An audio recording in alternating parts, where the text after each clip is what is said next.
वाक्य विन्यास का मतलब वाक्य की बनावट। यस ठीक, तो अब वाक्य बनावट में यहाँ पर सीमित हुआ कि नहीं हुआ? सब्जेक्ट वर्ब एग्रीमेंट, इसका मतलब हुआ कि इस सिंटेक्स को सब्जेक्ट वर्ब एग्रीमेंट तक सीमित कर दिया है। और इस कंकर्ड का माने होता है बबुआ पोजीशन ऑफ वर्ड्स।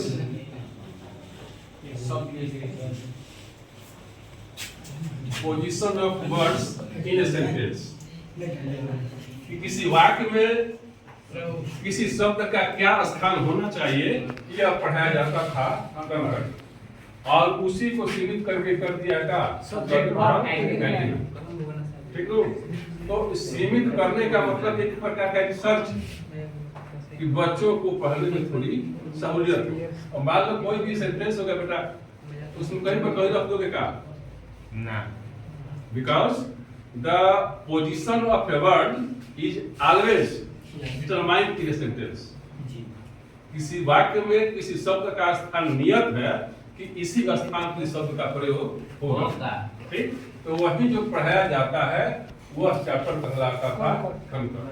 ठीक, जैसे इसी क्रम में क्या पढ़ाया जाता है कि अगर किसी वाक्य में तीनों पर्सनल प्रोनाउन आए, बस में तीनों पर्सनल प्रोनाउन का प्रयोग अगर किसी वाक्य में हुआ हो तो वहां पर उसका क्रम क्या होता है? दूसरा एक किस्म। आपको पहले से पता हो, माने first person, second person, third person अगर किसी वाक्य में आए हो तो वह 231 वाले नियम के अनुसार उनको रखा जाता है।